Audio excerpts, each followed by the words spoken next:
The white cat on the garden wall. Late April. The cherry blossoms had finished scattering, and the air began to carry the faint scent of fresh greenery. I had just moved into a slightly old wooden apartment. It was a small, south-facing room with tatami floors and a tiny engawa, a traditional wooden veranda. Though the building was aged, it was well cared for. The breeze that slipped through the gaps in the wood, the faint smell of miso soup wafting from the neighbor's kitchen. These little things brought me a strange sense of comfort, maybe because I was a little tired of the city. Even so, living alone in a place where I knew no one was lonely, at work, I hadn't opened up to anyone yet, and I had no one to meet on my days off. Even when I looked at my phone, no notifications came. So I began spending time sitting on the engawa, drinking mugicha, roasted barley tea, and watching the outside world pass quietly. One evening, as I sipped my drink, I noticed a white cat sitting on the garden wall in front of me. It stared straight at me, its fur soft as cotton candy, and its amber eyes sparkling. Caught off guard, I said softly, "Good evening." The cat said nothing, but blinked slowly in return. That was our first meeting. From that day on, the cat came by often, usually around the same time, at dusk. I started calling it Shiro, which means white in Japanese. It suited the pure color of its fur perfectly. Shiro never came close, but it never ran away either. We simply shared the evening air, seated apart, but somehow together.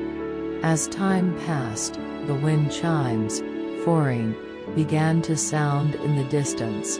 Evening brought the laughter of neighborhood children, and the soft clatter of shutters closing in the shopping street nearby. One day, after a particularly difficult time at work, I came home and sat wearily on the tatami floor. Looking up, I saw Shiro again, just like always, on the garden wall. Its gaze was steady and quiet. "I had a rough day," I murmured. Shiro responded with a slow, one-eyed blink.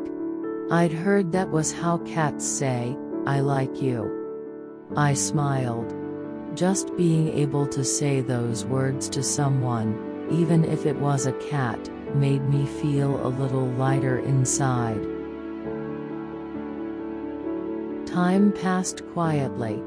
I gradually got used to work, began chatting lightly with colleagues, and was even recognized at the local shop. Still, the time with Shiro on the engawa remained my favorite. One day, Shiro stopped coming. At first, I thought it was just one of those days.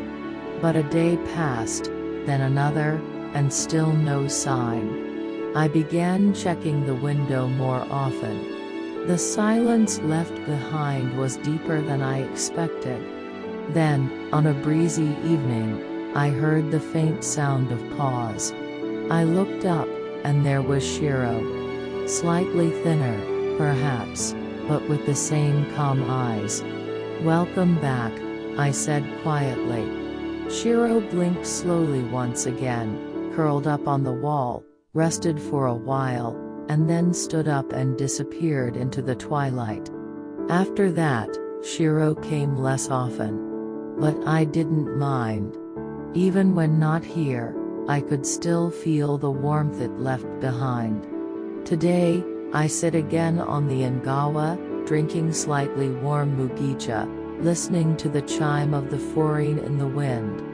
The garden wall is empty. But somehow, I feel like I'll see those amber eyes again, in a breeze, in a memory, or in a quiet corner of my heart.